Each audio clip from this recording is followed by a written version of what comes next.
So imagine how many millions of people worldwide are holding their smartphone, flexing their fingers, flexing their wrists, and being in this position for not only hours, but days, weeks, months. You know what I'm talking about, because I'm just as guilty. And when we're putting all this stress on our tendons, our ligaments, our muscles, and our nerves, and our wrists, and our hands, we're causing lots of wear and tear. And this could eventually lead to many conditions like arthritis, degenerative changes, tenosynovitis, just inflammation. The bottom line is we will experience pain and dysfunction, and it can affect our normal activities of daily living as we continue to get older. So today I'm going to show you something that I love to share with you. And many of the symptoms that we will experience in our body is usually due to joints that are not moving correctly. So if you want to call it a locked vertebrae, a jammed vertebrae, a blocked articulation, just think of it as a joint not moving correctly. When the area is not moving, then other areas around have to compensate. In other words, we lose movement in one area and the body's trying to regain other areas around it so we can compensate to get that function working the best it possibly can. So just some quick basic anatomy of a wrist. The wrists are very complex. We have 8 bones on our wrist, 4 on 2 different levels. The area closest to our forearm, and then on top of it, closest to our hand. And the area closest to our forearm, on the thumb side, we have the scaphoid lunate triquetrum pisiform, and then right above that row, we're going to have the trapezium trapezoid capitate and hamate. Now all these bones, these articulations work together. So when we bend our hand backwards, or as we flex it forwards, we go side to side, or we rotate it, which we call supination and pronation, the names aren't important. What's important is that these joints are moving correctly. So through all these activities that we do with our hands, brushing our teeth, grabbing our phone, squeezing things, writing, all this takes a burden on these joints. And over time, these joints can lock. And when they lock, they become fixated. And then we start developing problems over time. It could be the ligaments, could be the tendons, could be the muscles, could be the nerves, or just plain inflammation and dysfunction within the joint. So what we're going to do today, we're going to do something so beautiful. You're going to feel so good, I promise, if you just follow me and do this with me, or you can practice and review this video again if it's 1 or 2 or 3 times, and you just start doing these few things that I'm going to show you. When we get done, you're going to feel your hands like jello.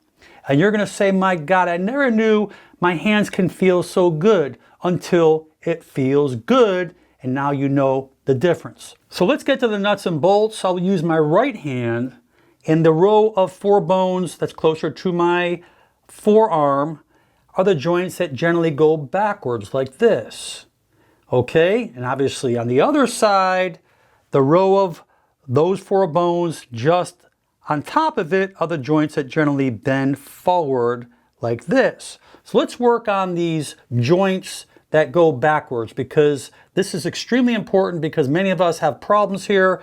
So what we'll do is we'll take our thumb like this. And if you notice, you take your thumb, you kind of push in there like this. As you bring your hand back on these joints, it kind of feels good. But you'll notice the 2 bones here near the thumb side, we call it the scaphoid and the lunate. These are the most commonly fixated or even dislocated joints. And by just taking it and just kind of moving it like this in a fast motion, you may get an audible, a click, or a little movement, a little noise, a little crack. You're going to say, oh, wow, what just happened? Well, you just naturally mobilized your joints and regained mobility. And by regaining this mobility, you're regaining function, you regain health. So we're going to take the thumb and just kind of play with it and go all the way on both sides, and we're going to come back just like this. And you can do that for about 30 seconds, a minute, and it feels good. You're not forcing it, you're just increasing, gliding that motion. Now, after that, will come on the other side, okay? And so we'll come on the thumb side, you're gonna come a little higher up, and you'll notice as you come a little higher up, push your thumb in and bring your hand forward.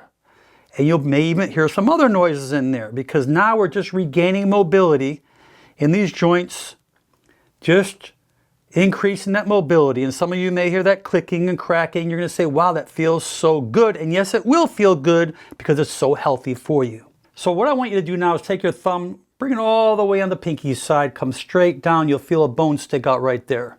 It's called your pisiform. And if you take that bone right there, yes, it should wiggle back and forth, but what I'd like you to do is just take your thumb and push it on the inside of that bone right there. And I want you to take your hand and just, hear that little crack right there? You're gonna push in and just come over like this. So you're gonna counteract as you go one way, you're gonna come the other way, just a little short movement like this. You'll usually free it up. You may hear a little click in there, but you'll notice after you do it, you're gonna say, wow, it's freed up. Now, the important thing about what we just did is that's what we're doing. We're freeing it up. We're releasing that locked area, which is causing dysfunction and potential problems in the future. So by doing this, this is going to prevent problems. It's going to restore mobility. You're going to feel extremely light. And by the way, you want to do both hands. And once you get done, you're going to say, my gosh, this feels like it's rubber, like I feel like tingling. Yes, you are, because you're increasing nerve innervation, you're increasing joint function, and between the joints, you have what they call synovial fluid, and you're increasing the synovial fluid so it doesn't dry up. So we're increasing longevity, we're increasing function, and we're increasing better health. So I hope that this understanding about your joints, about fixations, about movement, about health, it can do wonderful things for you. Remember all these things we've been doing as a kid, as a child, as a teenager, as an adult, where we never really tuned up our wrists. This can make a tremendous difference. Another one thing you can do, because we're always in this position, just take a little time, extend the fingers back, extend the wrist back. You'll feel nice stretching all throughout the forearm because we're always in this position. So let's kind of give it a little tender love on both sides and do that periodically as well. So utilize this as often as you need to. I really believe and I know from my heart it's going to help many, many, many people. And please share it with your friends and family. You'll be doing them a lot of good favors for their health, and hopefully they will help others as well. So I only wish you good health for you, your loved ones, and your family. Please leave your comments below, and most important, make it a great day. I'm Dr. Alan Mandell.